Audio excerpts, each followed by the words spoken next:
آگے فرماتے ہیں شریعت را مقدم دا رکنو، بڑا ہی خاص کلام ہے۔ فرماتے ہیں بھائی سن لو، شریعت کو مقدم رکھنا ہے تم نے،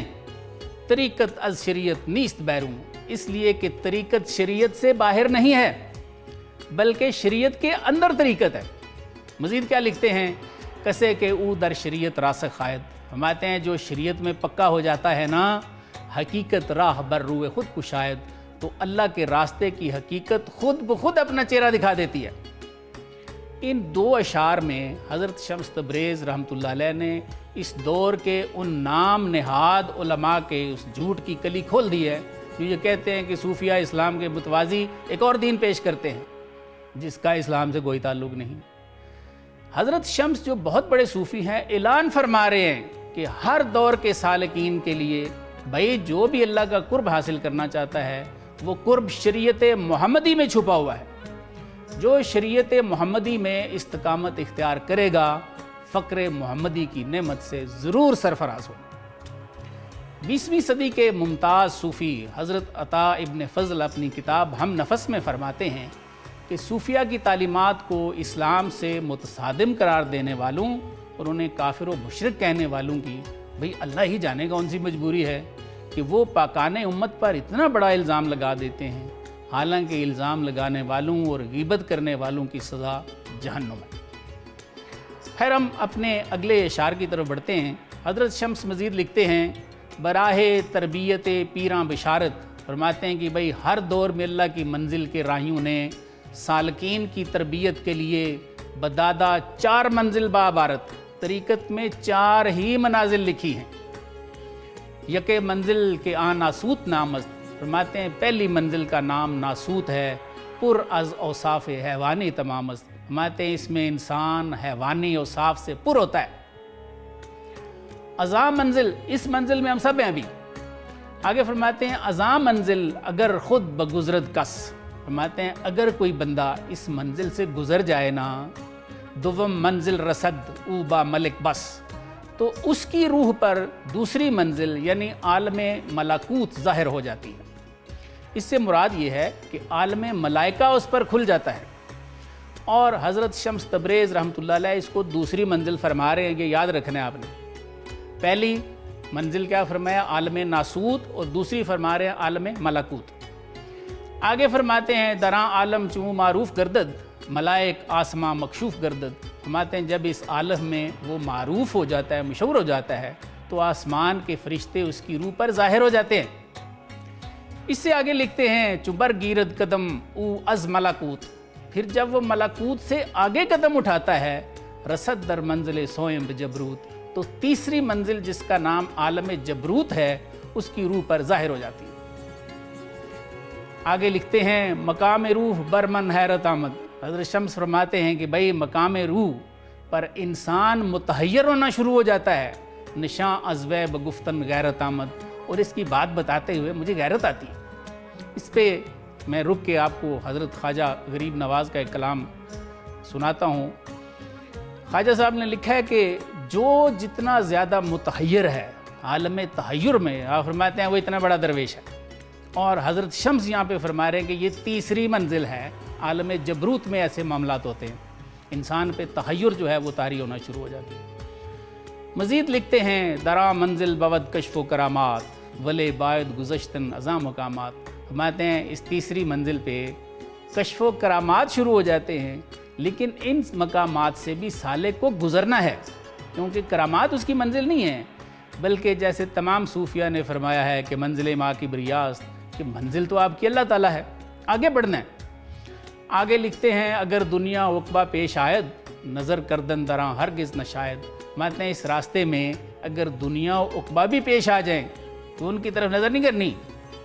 مزید کیا لکھتے ہیں بنور ذکر باید درگزشتن، فرماتے ہیں ذکر کے نور سے اس کشف و کرامات والے مقام سے بھی آپ نے آگے جانا ہے۔ بآب توبہ باید دل بشستن، اور کیسے جانا ہے، توبہ کے پانی سے دل کو دھوتے رہنا۔ مزید فرماتے ہیں چوں گردد جان و دل از غیر حق پاک،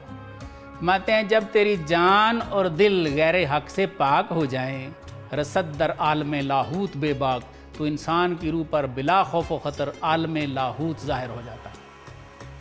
آگے فرماتے ہیں درا منزل چہارم جستجوئے، فرماتے ہیں کہ اس چوتھی منزل میں انسان کی روح کو کوئی جستجو نہیں رہتی،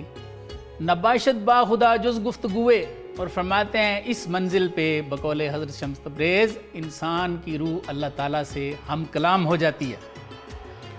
مزید لکھتے ہیں مقام قرب منزل بے نشان است، فرماتے ہیں بھائی قرب کا مقام بے نشان منزل ہے، بجز کونو مکان دیگر جہان است، فرماتے ہیں کونو مکان کے علاوہ کوئی اور ہی جہان ہے بھائی۔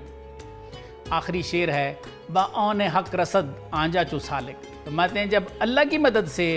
سالک کی روح اللہ کے قرب میں پہنچ جاتی ہے، شود بر ہر یکے اشیاء مالک، تو اللہ تعالیٰ اسے ہر چیز پر تصرف دے دیتے ہیں۔ ناظرین، آج کے پروگرام کا خلاصہ یہ ہے کہ بقول حضرت شمس تبریز علیہ رحمت اللہ کا راستہ دکھانے والے 4 ہی گروہ ہیں جن کا تذکرہ اللہ نے سورہ النساء میں فرمایا ہے، اور وہ نبی ہیں، صدیق ہیں، شہید ہیں اور صالحین ہیں۔ حضرت شمس فرماتے ہیں کہ یہ 4 صاحب انعام ہیں، جن میں سے پہلے گروہ کی تربیت اللہ تعالیٰ خود فرماتے ہیں اور ان کی شرح صدر کر کے ایک ماڈل بنا کے مخلوق میں بھیجتے ہیں۔ فرماتے ہیں درخت، پتھر، جانور، پہاڑ ان کی نعمت باطنی کو پہچان کر ان کے آگے جھکتے ہیں۔ آپ فرماتے ہیں کہ بقیہ مخلوق کو یہ لوگ پاک کرتے ہیں، اور یہ کوئی اچنبے کی بات نہیں ہے۔ اللہ تعالیٰ نے قرآن میں فرما دیا ہے نا کہ میں نے مومنوں پہ بڑا احسان کیا ہے کہ ان میں ایک رسول بھیجا ہے جو ان میں سے ہے اور ان کو میری آیتیں پڑھ کے سناتا ہے، کتاب و حکمت کی تعلیم دیتا ہے اور انہیں پاک کرتا ہے۔ آپ فرماتے ہیں کہ اگر اللہ قرآن میں فرما رہے ہیں کہ میرے محبوب لوگوں کو پاک کرتے ہیں تو یقیناً کچھ لوگ پاک ہوئے ہوں گے نا، اور یہ طہارت اس سے ظاہری تو مراد نہیں ہے، یہ تو کوئی بھی کر سکتا ہے، اس سے مراد طہارت باطنی ہی ہے۔ اس لیے اللہ تعالیٰ نے جہاں صاحب انعام لوگوں کا ذکر کیا ہے تو وہاں پہ انبیاء کے بعد 3 گروہ جو ہیں وہ امت سے ہیں، یعنی صدیقین، شہداء اور صالحین۔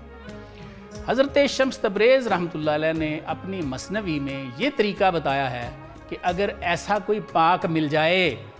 جس کی واقعی اللہ نے شرح صدر فرما رکھی ہے، وہ واقعی انعمت علیہم میں سے ہے، تو اس کے بتائے ہوئے طریقے پر سب سے پہلے توبہ طائب ہونے سے،